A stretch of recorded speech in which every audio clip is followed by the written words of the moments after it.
Was Elizabeth depressed? Elizabeth was a godly woman, descended from Aaron, married to Zacharias the priest. The Bible says she walked blamelessly in all the commandments and requirements of the Lord. This does not refer primarily to rituals or ceremonies, since the Old Testament is filled with commands for the heart, such as do not covet, love your neighbor as yourself, and love God with all your heart. Elizabeth had a blameless heart in the sight of God. Elizabeth overcame so much.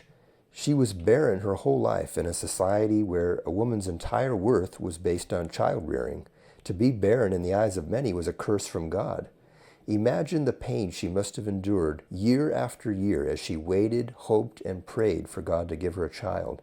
She must have wept herself to sleep countless nights after noticing other women whispering behind her back in the marketplace, either pitying her or judging her. Perhaps Elizabeth sensed the call to be a mother from an early age.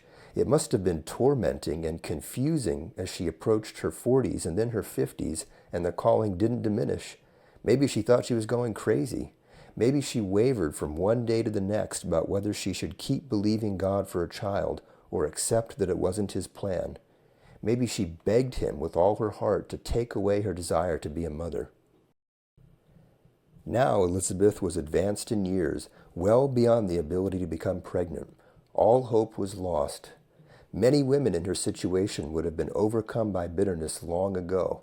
They would have either blamed God, envied others, or despised themselves. But not Elizabeth. She determined to serve the Lord with all of her heart despite her shattered dreams and constant grief. She turned her pain into worship. She must have thought to herself 1,000 times that she wouldn't know why God allowed this until she got to heaven. Little did she realize that all of heaven had been watching her for the entire time.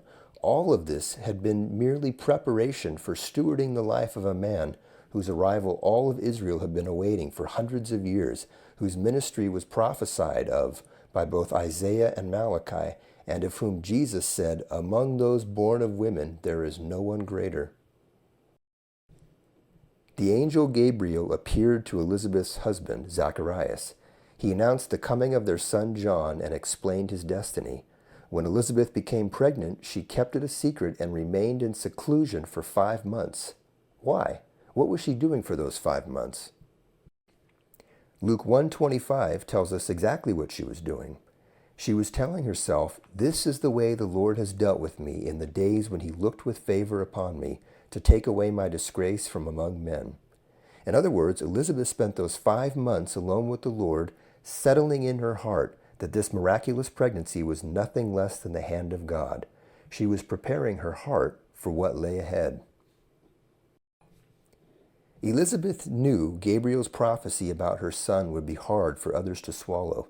It must have sounded so grandiose and delusional to imagine telling friends and family who her son was.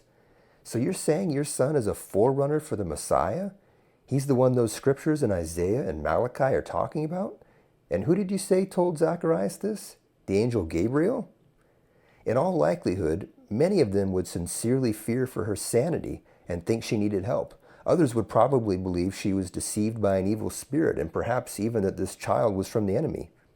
Other practical-minded people might suggest that she prepare for a miscarriage, or that the child could be born with health problems or deformities, since both of its parents were so old. If Elizabeth announced her pregnancy prematurely, she would have unnecessarily exposed herself and her unborn child to all kinds of skepticism, attacks, and negative talk. Satan was just as interested in this child as God was. He was ready at the drop of a hat to begin stirring up controversy in hopes of thwarting the child's destiny. Elizabeth wanted to be sure she was ready for this onslaught. God had already protected her from doubt and skepticism once by making Zacharias mute for doubting Gabriel's word. Now Elizabeth wisely did her part. She did everything she could to make sure both she and her miracle child were ready to face a doubting world with boldness and confidence. If you'd like to learn more, you can check out my free book available at the link provided. Thanks for watching.